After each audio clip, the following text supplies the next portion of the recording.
Welcome to Lab Life with the Air Force Research Laboratory. Hi, I'm Michelle. And I'm Kenneth. Hello, folks. On today's episode, we discussed lightsabers, the United States Space Force, and directed energy's role in space. In 3, 2, 1.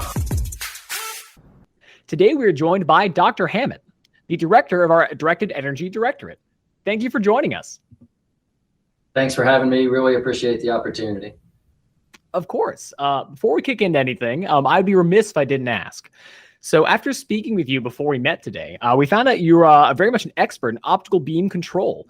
Does that mean you've built a lightsaber before?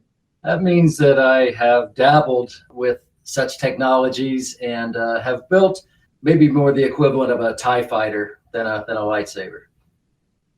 Hey, still a good time for Star Wars, so fans out there pay attention. You may be hearing some of that the classic screeching overhead here soon enough. Who knows? But I want to make sure first, because our fans would probably be angry if we didn't check. But I appreciate the answer. If I had built such a device, I wouldn't be able to tell you. Okay, final question then. So if you were to actually build one, if you did, what color would you choose? Oh, that's a good one. I would probably choose Deep Air Force Blue. Now, see, that's the right answer right there. Obi-Wan and you agree. That's very good. Well, to transition from the jokes that I can't participate in, and because I don't have a background in lightsabers, Dr. Hammett, we're talking about space now. What is your role and AFRL's role within the Department of the Air Force to include the Space Force now? Yeah, so let me try to summarize this quickly. The Space Force was established on December 20th, 2019. So immediately upon stand-up of the Space Force, the question was asked, do we need a separate space laboratory to develop technologies that are dedicated to the Space Force? And at the most senior levels of the department, the answer came back, no. We're already doing a lot of great technology development and research for space within the Air Force Research Laboratory. We have the Space Vehicles Directorate. We have the Space Electro-Optics Division of Directed Energy. We have the Rocket Lab, RQR, out at Edwards Air Force Base, and a number of other activities sprinkled throughout the enterprise. And the main piece is, even though we have these dedicated activities, which we are, by the way, transferring over to the Space Force, billets and funding will move associated with those groups. And then in concert with not breaking the laboratory apart, they'll be assigned back to the laboratory, essentially in place, so that we execute our research dedicated and focused space research activities on behalf of the Space Force. The main motivation for not breaking the lab apart is there is so much other great work going on in materials, microelectronics, human-machine interfaces, TC-PED types of things that the Space Force also wants to leverage. So if we break those groups apart from the first ones that I mentioned and create a seam there, we'll really lose an opportunity for capitalizing on what we consider to be those dual use technologies. And so we don't want to do that. And so we're going to keep the laboratory together. We are going to give the Space Force a championship and ownership of some of those dedicated assets, billets and funding. And then we're going to work to better leverage the dual use portfolio for the Space Force needs and priorities. My particular role is, given that we're not going to break the laboratory into two, is nevertheless the Space Force wants to have a single entry point into the lab. They don't want to have to run around to 9 TDs, a headquarters, all the functional directorates. If they have questions about contracts or microelectronics or materials, they want one entry point. And so my job is to be that entry point, to stay very connected with the senior leaders in the Space Force as to their needs, priorities, and what they want from the S&T ecosystem, and then align us per the tenets that I just talked about before. Support the Space Force as it works through palming, and by that I mean budgets, and that palm includes both manpower and funding. So as they look to maybe add more people to do more S&T activities, or they want to increase funding in certain areas, it's my job to help them in that process. And it's my job to organize and manage our S&T portfolio across the entire enterprise. So we've established a Space S&T group and a Space S&T board consistent with our current AFRL governance process. And I chair the board for that. So currently, you know, a lot of the lay people might not know across AFRL that we have functionally established groups and boards. So we have an FM group, we have a PK group, but this is how we do governance in AFRL. We convene these bodies, we put substantive issues having to do with resources and policies and procedures on the table. We can get together and make decisions and take that up through a board and a council process. The council is chaired by the commander and has all the TD directors on it. So that's a process that we actually just put in place about 5 years ago across AFRL. It did not exist for the first 15 years of AFRL's existence. So it's something that we knew we needed to do so that we can better act as one AFRL supporting two services. And the services, of course, the United States Air Force and the United States Space Force.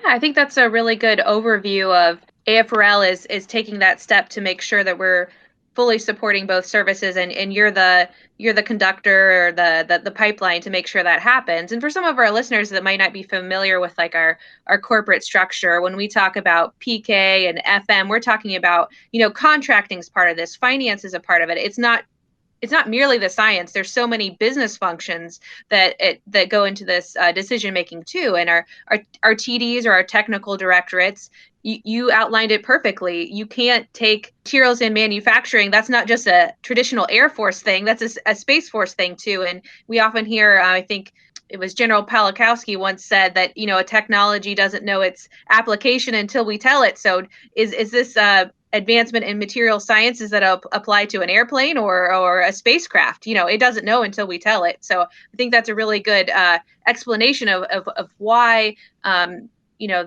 our senior leaders made the decision to keep the laboratory together. That analogy or paradigm still lives to this day. General Palakowski said it so much. General Bunch has adopted it, and General Pringle has adopted it. But the key thing from my perspective that's great about that paradigm is the very last three words, until we tell it. So if we're not, as you say, and as I said, you know, cognizant of the work that's going on in some of those areas and monitoring for applicability to space needs, capability needs, and gaps, we won't tell it. So that's you said it right. I'm the conductor here. I'm orchestrating things. My role is really, as I said, being a champion, a change agent, and to work on alignment and processes. But I don't own all of this. I'm not overseeing day-to-day execution of all of our space S&T. That's still done in the technical directorate and by the rest of our team. So as the perfect analogy, I'm the conductor or the orchestrator, but I'm not doing all the work and making all those decisions. I'm just trying to get us to a more aligned enterprise portfolio. So thank you for sharing that with us, Dr. Hammett. We wanted to make sure that we had a really good introduction into not only what you do, but the importance of it. But we know there's a lot that led up to that point. So we kind of want to take a step back and see the amazing career you had that really gave you or got you to this position. So starting off, we know that you were a top ROTC cadet in the nation, or one of the tops in the nation. So what kind of doors did that open for you early on?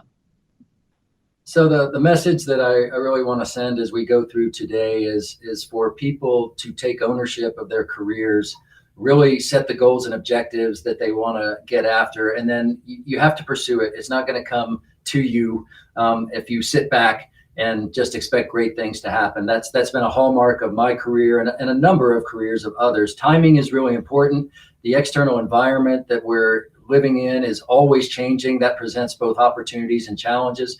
For me, I've always tried to do my very best at whatever it was I'm doing. So you mentioned I had a lot of success in college. I was the outstanding senior in the College of Engineering at the University of Oklahoma. I was a top ROTC cadet. I was a distinguished graduate or a top graduate of field training. And then all of those things, that whole body of work through my college career ended up having me being named to what they called the ROTC Legion of Valor, which was for the top 5 cadets across the nation in Air Force ROTC.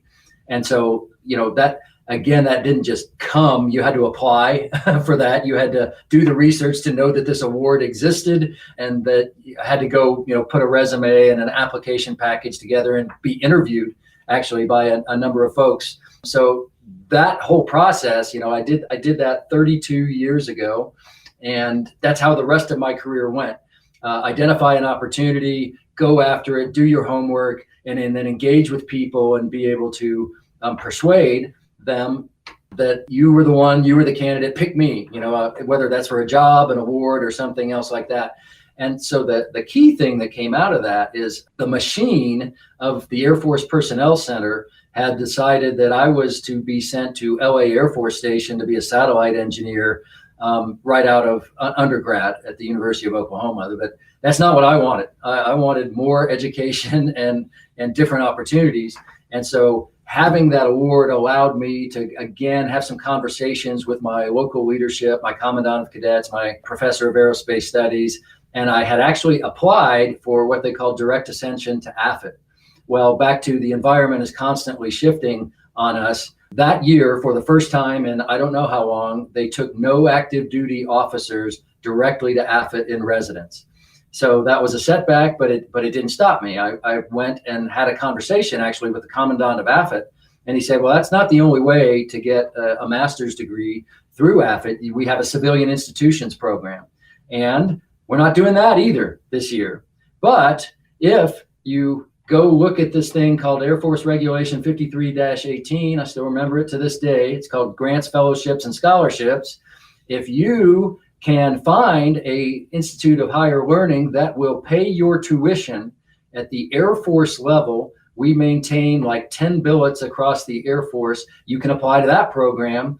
And if selected, the Air Force will pay your salary. The institution of higher education will pay your tuition and your books, and it's win-win because the Air Force doesn't have to tote the whole bill. You get to go to grad school, and the institution gets you as a cheap second lieutenant labor. And that's actually what happened. Long story short, but it didn't again happen immediately. It was a race down to the deadline. I had to apply. I had to identify an institution. I had to find a program that would pay for my tuition. And so what that ended up being for me was MIT.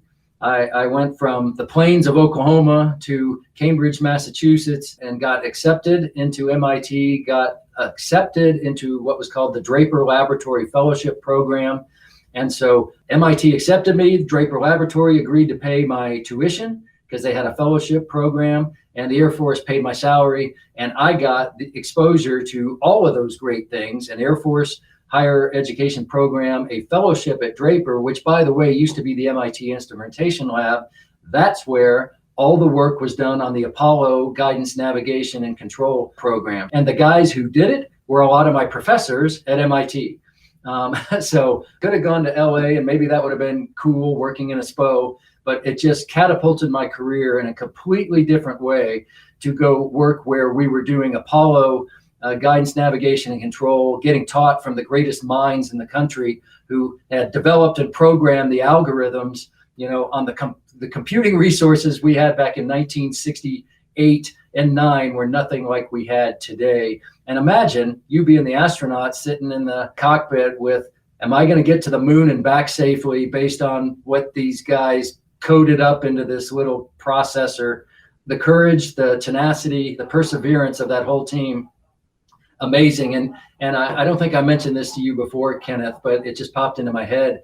I was actually asked to go back for the 50th anniversary of Apollo a couple years ago and speak and attend a reunion. And I did as a Draper Fellow alum. And that was just amazing. They had a huge display, and they were celebrating all that. And to be part of that history and that legacy has carried me through. And back to what I just told you today, growing up as a kid, I wanted to be an astronaut. I had a moon mural on my wall. And so it was the start of a dream come true to go from Oklahoma to MIT, to work at Draper, to be in that ecosystem of brilliant minds doing innovation that led this nation to the moon and back.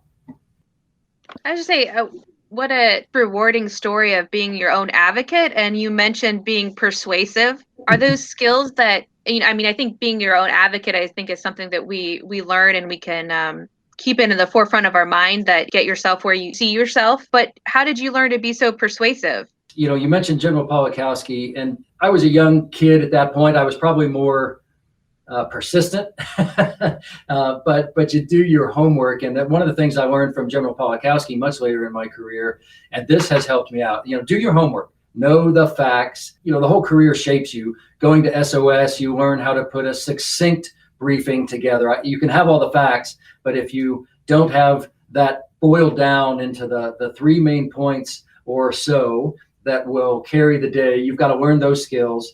I learned those over my career. And General Palakowski always, in her dealings with the bureaucracy and this has served me much better in my later career, overwhelm people with facts and convey to them the confidence that you know what you're talking about.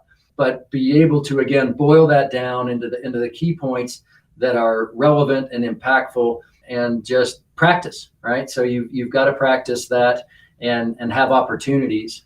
And then start low and then move up into bigger and bigger forums with greater and greater impact, and know your audience. And knowing your audience is key, what they hold important.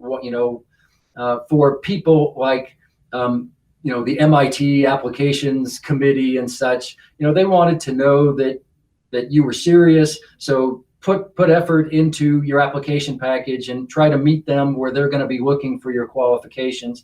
For decision briefings and other things, again, convey that you know what the decision authority is looking for, that you're not just in it for you, that you're there to support what needs and priorities they're looking for. And particularly when you're applying for jobs or other things, not only that you know what you're doing, but you're a team player and you're willing to work with others, and you can adjust and adapt. That's been one of the main hallmarks of my career that I think makes me adaptive, is that even though I, we'll get to the rest of my career chronology, but eventually got a PhD in dynamics and controls, and I can speak that language. I can go sit with chief scientists and techno speak geek, but I can also speak to operators. I can also speak to junior force members, because I was a junior force member at one point. So having those different perspectives and being able to tailor your communications, your message, and your point to the different audiences is really a key. You can't use the same message and platform for every audience. You got to be able to communicate and connect to whoever it is you're trying to do that with. Absolutely. I mean, even on our podcast, we normally in other forms of communication don't get to ask about lightsabers and stuff to connect to our audience, but we're trying to make it a little more fun and take something home from this podcast that you didn't know before about the world, which might be about how to create a lightsaber, if you were allowed to tell us whether you'd actually made one. So speaking of our audience, just to fill them in a little bit, we've mentioned General Palakowski a few times on this episode already. And just for their context, General Ellen Palakowski, you can Google her, but she was former AFRL commander, and she retired as a 4-star general as the commander of our Air Force Materiel Command. So amazing career. And she might even be listening. I know she follows us and comments on Facebook and LinkedIn sometimes too. So ma'am, if you're listening, hello. We'll have to get her on here, Ken. Hey, no, I totally agree. And before we move ahead, I did have a question kind of go back to the Draper Fellows program. Going back to Star Wars, because I love to. I very much imagine you kind of like a young Luke Skywalker there in the plains of Oklahoma, looking out, seeing the binary sunset and saying, you know what, the future has something bright for me. And getting to connect with MIT and going to work with people who were connected to the Apollo program is amazing. Can you kind of walk us through that headspace real quick? Being a space enthusiast or someone who loved, has a passion for it, what was it like to really be there? It was a very eye-opening experience for me, horizon broadening. I grew up actually in Ohio. I was an Air Force brat, and so I was born at Wright Pat.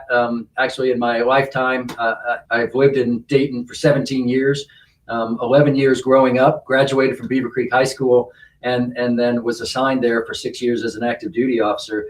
So it was a bit of a culture shock to go down to Oklahoma, but my family was from Oklahoma. I had some support system there, which is part of why I went.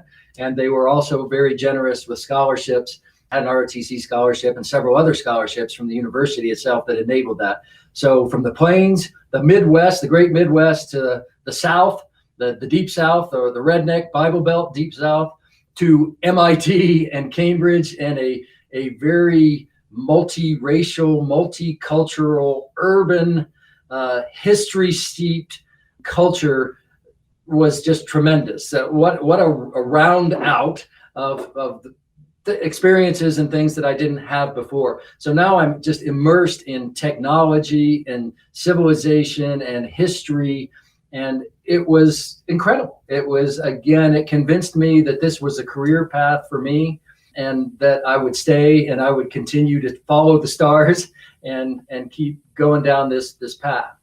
That is so cool. Yeah. Again, being a bit of a space geek myself, like to be in the presence of those people and to see that in person, I mean, that would be beyond cool. So definitely a little jealous, but I'm glad to hear you got to do it. That sounds like quite, like you said, quite the opportunity.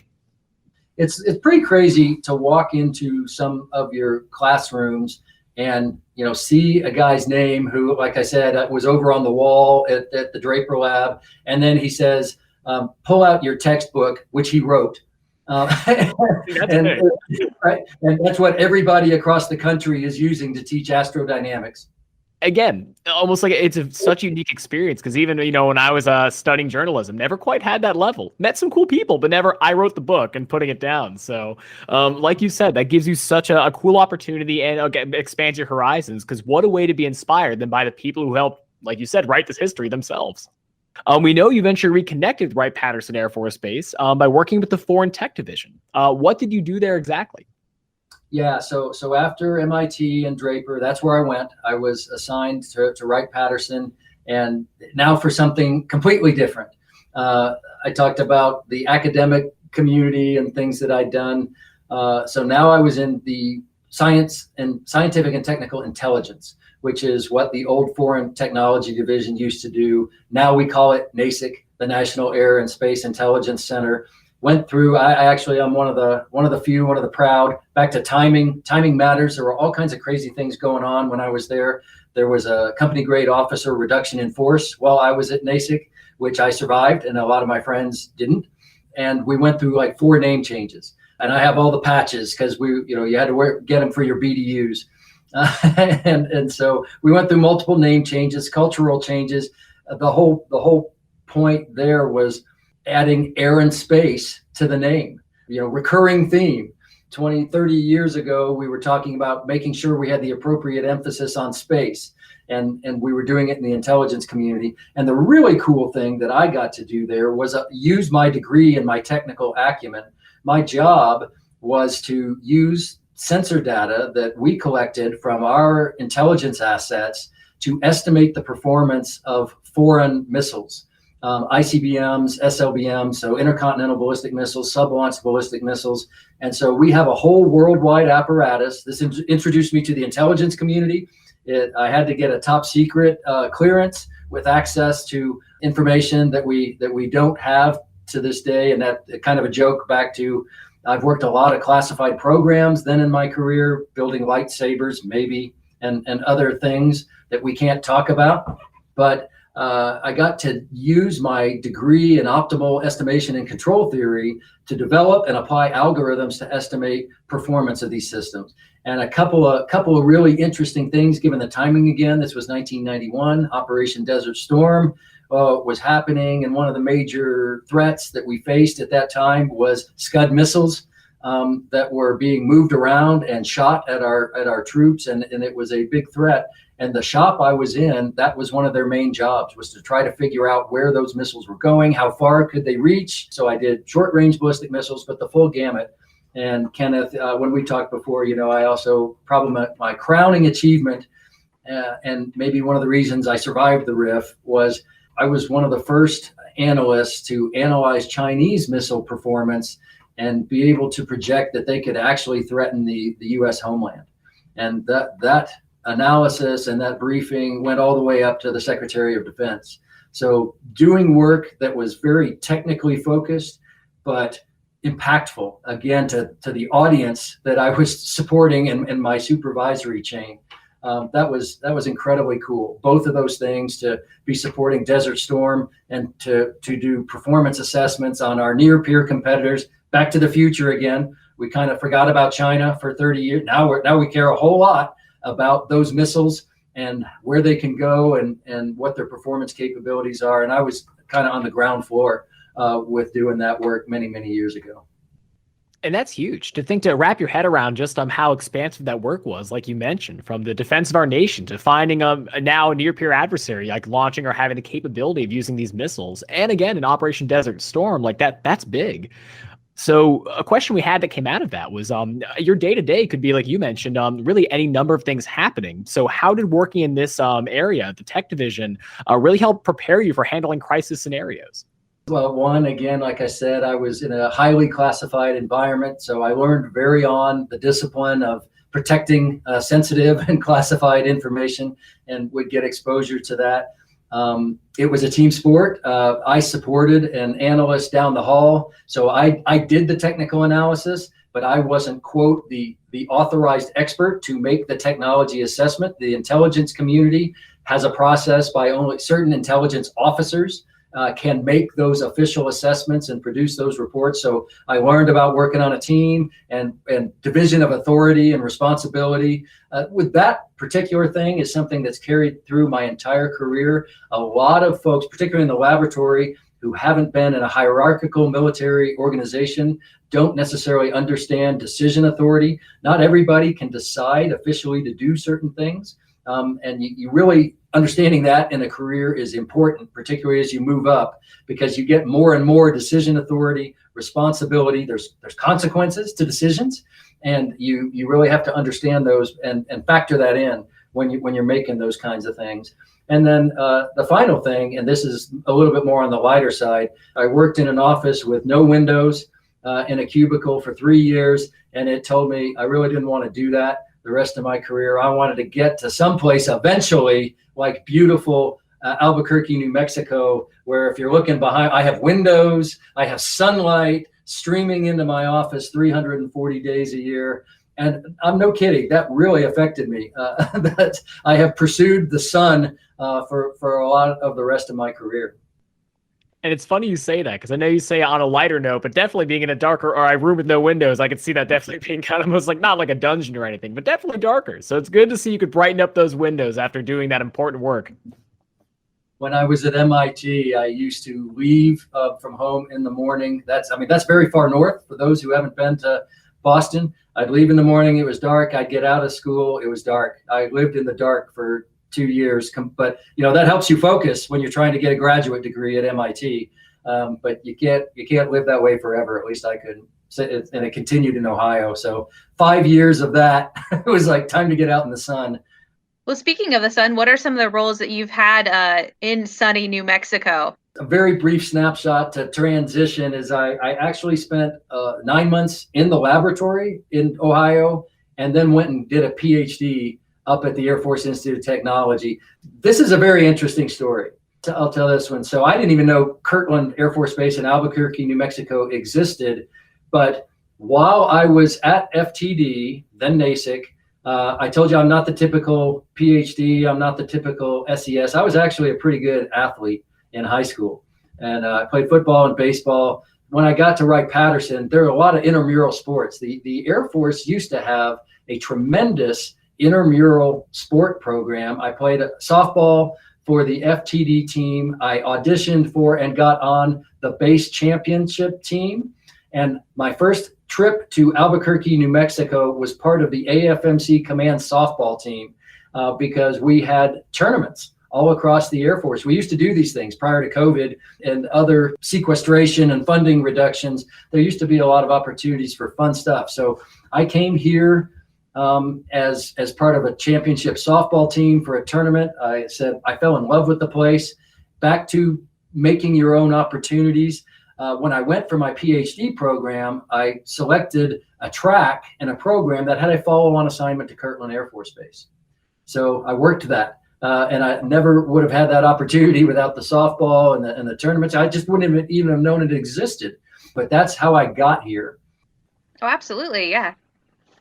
Okay, so keeping on the theme of timing is important. Timing is everything. I mentioned my follow-on assignment. I got to Kirtland, and it turns out the people who had put in my REC, my advanced academic degree billet, had moved on. They had actually changed the billet to something that didn't line up with the track that I had gotten at AFIT, and it was a complete mismatch.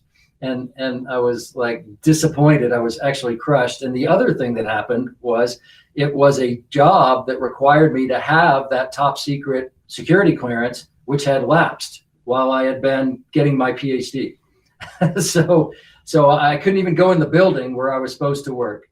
But I had a network on base. Actually, the analyst that I had worked with at Foreign Technology Division had been sent here to Kirtland and was working in another office. And I reached out and connected with him and a few others. And long story short, they pulled me over into a different organization. I got out of that mismatch and that bad deal. But they had resubmitted me for my clearance. So it came through and I went over into this cell of working highly classified technology development for directed energy, which was my induction into the directed energy mafia, which I have never been able to escape. In fact, you could call me the made man. I'm the Don for directed energy in the Air Force. You know, I love that. That directed energy mafia is a new one for me, and I think that's very funny. So with that in mind, that opens up a really cool part of your career I was very excited to talk about. We know once you connected and started working more into with directed energy, you became an expert in optical beam control. So we talked about that earlier with lightsabers, but how do you become an expert in that field? Yeah, so my educational background from MIT and AFIT was in controls, estimation and control. And the beautiful thing about that educational background is it's multidisciplinary. Basically, if you can take any physical system and build a mathematical model of it, that's what we did. And then you would apply algorithms to control that system. And so I had worked on, back at the lab previously, air vehicles. I was working on attitude control, flight stability and attitude control of aircraft. For my master's degree, I actually was working on segmented mirrors and space-based lasers. When I got here, I was working on optical systems to do adaptive optics and ground to space observation. Here in directed energy, we have the Styrofire optical range, we have the Maui site, the two biggest telescopes in the Air Force. And the only reason those work is the magic of adaptive optics, that we can take a telescope and we can sense and correct for the aberrations that the atmosphere puts on light as it travels through the atmosphere. And so I learned all about that when I got here. That was our mission, is to work on those types of technologies. We use lasers to do a lot of that. We use lasers to create artificial beacons in the atmosphere. We call them guide stars. And we use the light that is created in the atmosphere as we look through a telescope to sense that optical turbulence and then to correct it with deformable mirrors and advanced optical algorithms and technologies. So I learned all about that, had the chance to run experiments, get my hands really dirty as an experimentalist, but with a theoretical background. And then, Kenneth, we had talked before, had some great opportunities for continuing education and kind of self-directed things. Estimation and control guy, but I wasn't an optical guy. I wasn't a laser propagation guy. I wasn't a sensor guy necessarily, but I took a whole bunch of courses and was given the opportunity to do that. AFIT short courses, actually UCSB, back to Make Your Own Opportunity and Chase the Sun. The University of California, Santa Barbara had a world-leading multi-month course that they taught in optical and infrared detectors. I was able to convince management to send me to that. And so a number of things to augment my academic education with hands-on practical education for the systems and technologies that I was developing.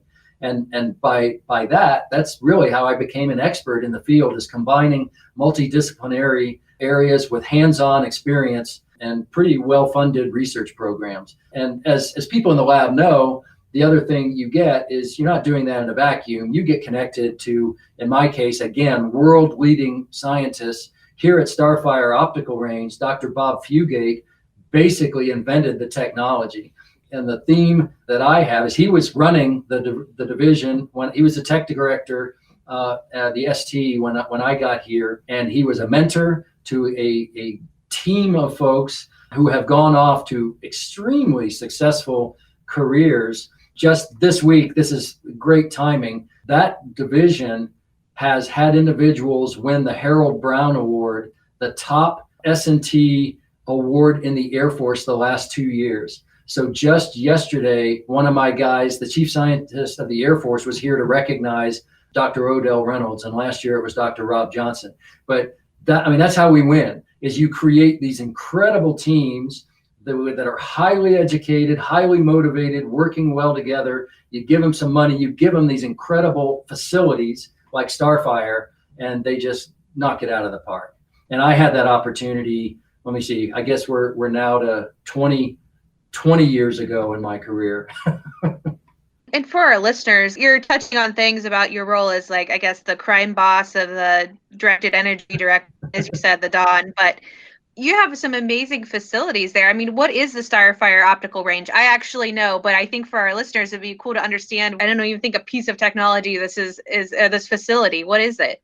So Styrofire Optical Range is a complex that houses several buildings and multiple telescopes. As I said, the Air Force's largest. We have a 3.5 meter telescope. We have a 1.5 meter telescope. We have a beam director telescope. We have a couple of 1 meter telescopes that were designed for daytime use.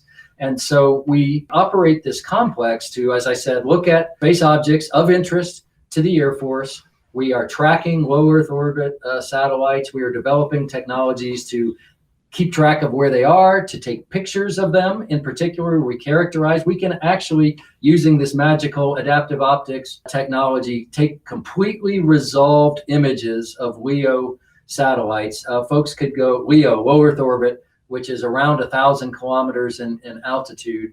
You can go look at some of the stuff we did. I'm just thinking back to one of the things that we put in Rob Johnson's justification for the Harold Brown Award was he actually used one of the telescopes to collect the only imagery of the space shuttle that was re-entering the atmosphere back in 1986 when it exploded.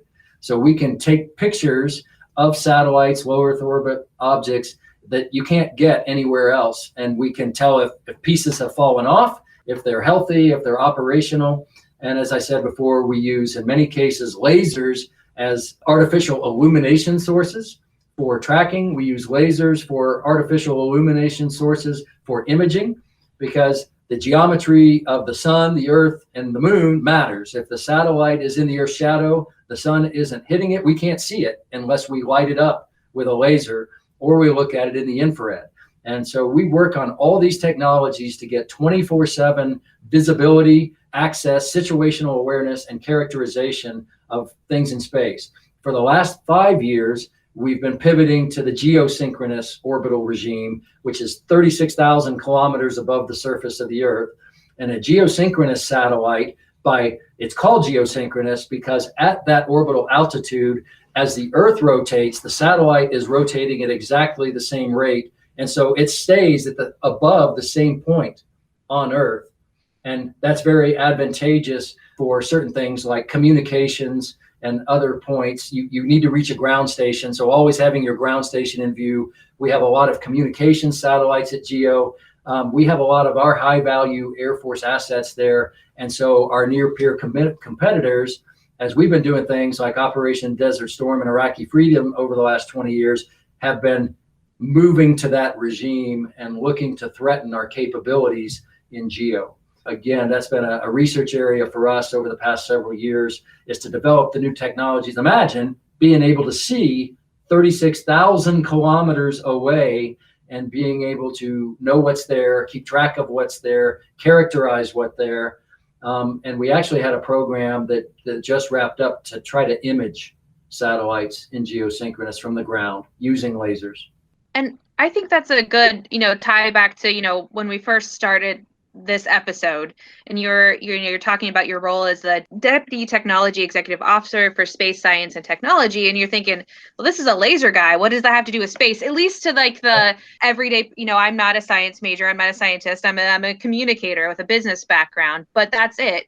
A directed energy gives us a lot of information about space situational awareness and all these other things. So this is a great tie, just those examples you gave of observing things in low Earth orbit that we use through work done in the Directed Energy Directorate. That makes sense why you're that conductor for the Space Force in the Air Force when we talk about space technology and our space mission.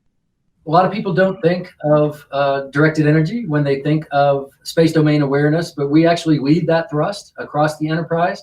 And it's really the fundamental enabling technology that I just talked about. It's technology for telescopes, optics, detectors, and the adaptive optics piece. Being able to compensate for the atmosphere is why.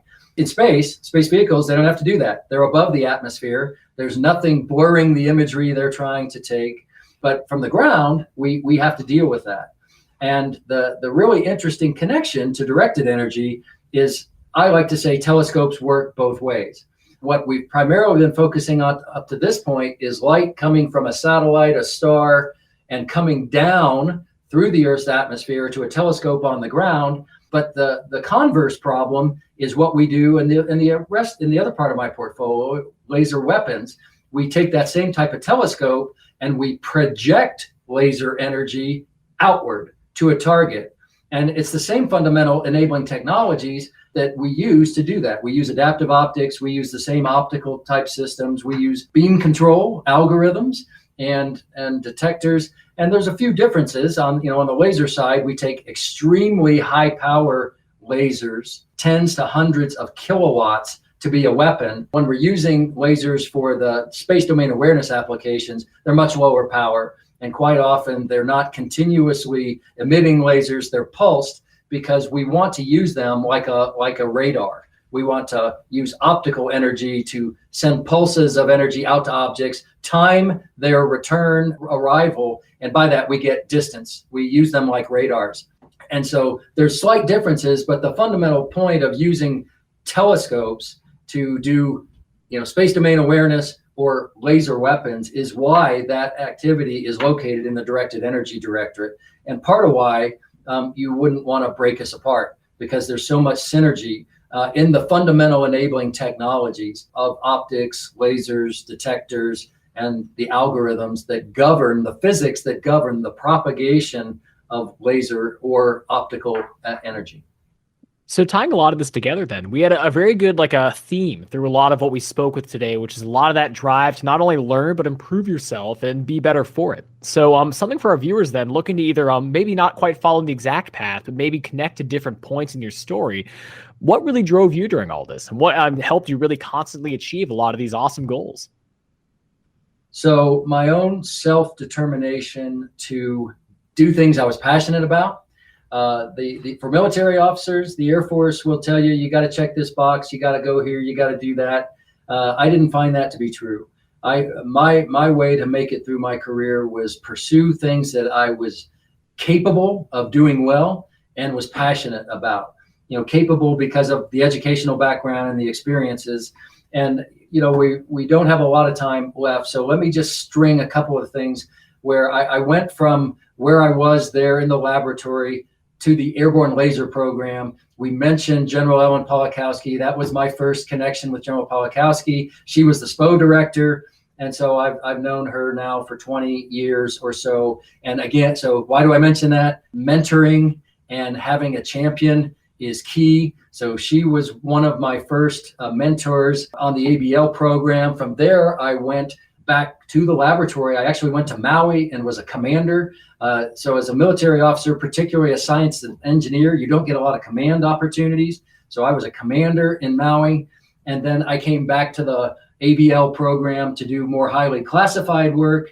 And then I retired from the military and I came back to the lab as a civilian, as a civil servant. I've been back in AFRL RD because I love the technology. I love the people. I love the facilities. I love moving it forward for the importance of the nation and connecting that. As I've risen in my career, I've had those opportunities. A lot of people may not know. You may get the sense from this. I've mentioned it a couple times. I'm really not your typical PhD. I'm really not your typical SES. I'm way more physical and way more connected to people. And I can be the techno geek, but I really care about making a difference for the nation, and that passion and that striving for excellence and has really helped me. And the network that I built up across this whole area has been a key enabler of me in my current position. I can reach out now to people all across space, directed energy, acquisition, Air Force policy that are focused in these areas, directed energy and space. I've had some tremendous accomplishments, successes, and worked on some great teams. And it's, again, that team environment, being able to work with people to move the ball forward, that has really, I think, been the hallmark of my career. One of the things, people don't know this as well, SESs are graded on 5 categories. And the most important and the highest weighted category is being results driven, getting things done. And to me, that's been the hallmark of my career, trying to be excellent and really make things impactful, that has gotten me to where I am. And I try to share that now with all the folks that I mentor. Be passionate, be excellent, and work in a team, and you'll go far. Well, we can't really end on a better note than that. Thank you so much for taking the time to speak with us, and we look forward to talking to you again in the future, Dr. Hammett. Thank you very much, Kenneth, Michelle. Look forward to continuing to engage with folks all across AFRL and sharing what we're doing in the space domain and moving us forward there. But Joe Palakowski told me there's a lot of senior mentors. It's the people that you'll, in many cases, remember in your career. So make those connections, make those partnerships, and really leverage that to enjoy your life and to enjoy your career and to make a difference. Make sure to follow us on social media at Facebook, Twitter, LinkedIn, Instagram, and YouTube at AF Research Lab. And remember, stay curious. Logging off.